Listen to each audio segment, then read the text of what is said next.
Yo, it's Ime4K, owner and founder of Chihuku. I've worked with the FA Cup, with Chivas Regal, with Levi's, been featured in Hypebeast, BBC, ID, and many other publications and reputable brands. But today I want to give you some tips on the clothing brands. I'm going to give you 5 of my top tips for running a clothing brand that I think are really helpful. These aren't all of my tips, but it's just 5 for a quick video that I think could be really key on your journey as a brand owner. I think first things first, you need to accept straight away that not all of your friends and not all of your family are going to support the brand that you are starting. Because firstly, they might not be your target market. Firstly, like if you're making, let's say for example, men's slim fit tracksuits, it's not gonna appeal to your 55-year-old auntie, really and truly. She might not buy it, so don't stress that. All your friends might not have that same sort of style, so if they aren't your target market, don't sweat about it. On top of that, you kind of want your long-term goals for your brand should be to surpass your friends and family buying it. You want it to be that some random kid all the way in like New York is excited for your new drop, not just your parents or your friends or your family surrounding. Of course, it is great to get that initial support from your friends and family. I got that when I started my brand, but the long-term focus is to always be on expanding into those bigger markets, into larger crowds of people, and getting your brand to a point where you don't have to rely on securing at least 10 orders from your friends and family to make sure you break even. It should be more about somebody in New York, somebody in the UK, somebody in Asia, somebody in Africa, somebody wherever around the world is buying your stuff online because they actually like the product. It needs to go beyond people buying it because of you. It's becoming buying the product because of it's just a really good design, it's really functional, it meets their needs, the quality is high, etc. and so on. So that's tip number 1. Your friends and your family aren't your target market necessarily. And it shouldn't be your main focus. Your focus is expanding your brand into newer markets, new people, and getting a loyal and strong customer base. All right, tip number 2. I get asked about this quite a lot, but I think it's a tip I should probably say as well, is that you're gonna spend a lot of money on samples. And when I say a lot, I mean a lot of money on samples. The sampling process is expensive, but it's also the most important process really and truly for making clothes in bulk. And if you go and try and be cheap on samples, it may become very costly for you in the long run when you go and do a bulk order and it's not fitting right, the fabrics don't feel great, etc. and so and so. There are some ways to reduce the cost of sampling, which I speak about in other videos, in my sampling process video, but the main thing is that you need to do sampling. You're going to spend a lot of money, but it's part of the process. There are ways you can make money back off of it by doing sample sales, etc. I go into more detail about this on my sampling video that I made a few weeks ago. But just be prepared that sampling will cost you a lot of money, and there needs to be a budget set aside for sampling garments. And you need to also work into your retail calculations the cost of your sample so you can recoup those funds as fast as you can when selling your items online. And this sort of leads me into my 3rd tip actually, which is about embracing the process.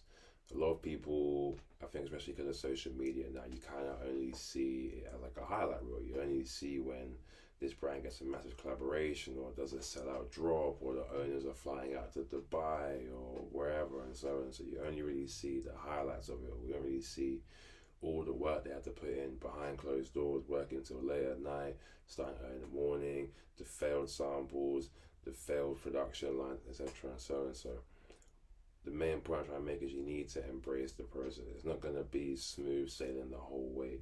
Yes, you might have a really strong start, but there might be a tough time in between where, I don't know, the production might not come out as you expected, or you might get a missing shipment, or you might not have a drop sell as much as you thought it would, and so on. So it's all part of the process, and it's actually something you got to take on board as a free lesson.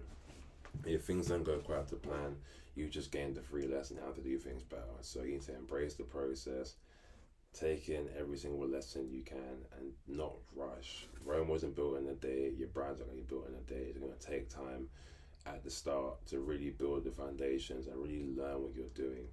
When I started my brand, I had no background in Adobe Photoshop, Illustrator, building a website, anything like that. I had to learn it all on the job and spend the time to learn it in my own time whilst doing my university degree. That's me embracing the process.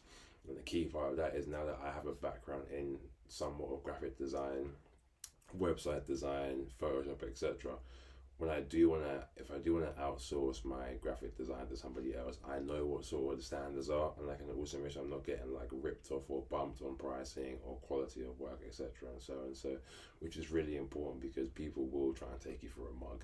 Like, everyone's trying to eat. I can't blame them. It's because he lives. We're all trying to eat right now. So, but I really think it's important to embrace the process and just make sure you understand everything you're doing, learn everything, and remain a student of the game. No one knows everything. We're all constantly learning. Whether you're the highest designer in LVMH or wherever, or you're just starting a brand out, everyone needs to keep on learning about new designs, new products, new fabrics, new styles of constructing garments, and so on. So new ways to market, new ways to appeal to a consumer base. So make sure you remain a student of the game. Keep on learning, and also embrace the process for the highs and the lows especially. The fourth tip that I would give, number four I think it is now, is consistency is key. Consistency is the most important part about running a brand, because you can have a really good drop in, let's say, January, but if you go quiet from January until April, you're going to get forgotten about. There needs to be some consistent releases, consistent promo on the social media pages, and just things going on with your brand on a consistent basis.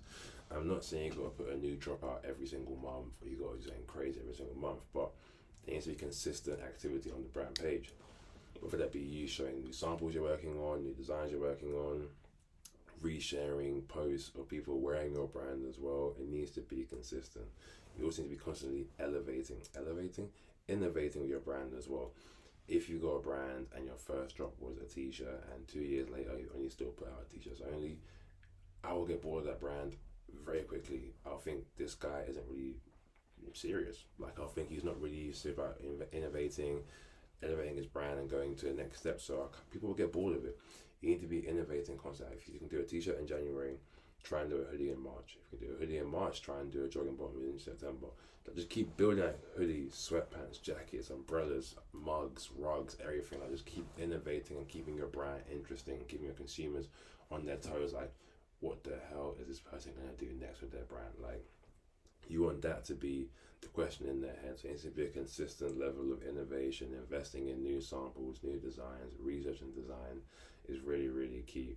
If you find yourself becoming stagnant, you might still make money for a while, which is great, but in the long run, your brand will start to decline, where people will get bored of seeing the same things over and over again. They want to see innovation. They want to see that you're investing the money into improving your brand and growing it and giving your customers a better quality product, with better designs, and improving their satisfaction with the product you're giving them. It's a win-win. So consistency is really, really key for your brand in terms of releases, innovation, and forward thinking as a brand owner. And I think the last tip that I'll give, because I actually had a conversation with my friend the other day. He was asking me, how did you get your brand out there when you first started?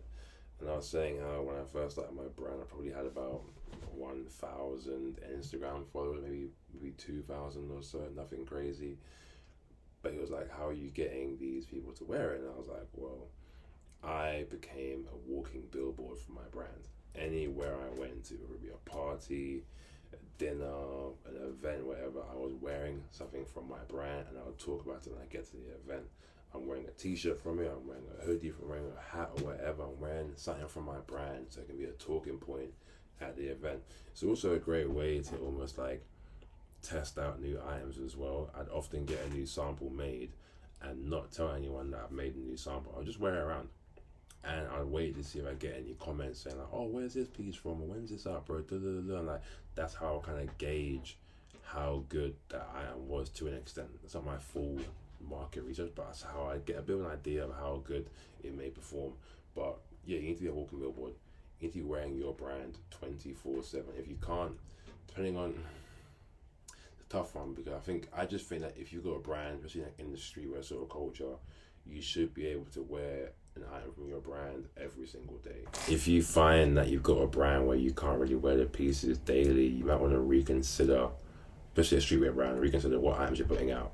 Are you putting out the right colorways? Are you putting out the right styles? Like, why can't you wear these garments on a regular basis? Because I feel like with streetwear especially, you should be able to wear the pieces pretty much every day, aside from certain events maybe, but like it should be a pretty easy to slot into your normal wardrobes or outfits or pieces you're making. So if you can't be a walking billboard for your brand, you'll find that people may also look at your brand negatively as well.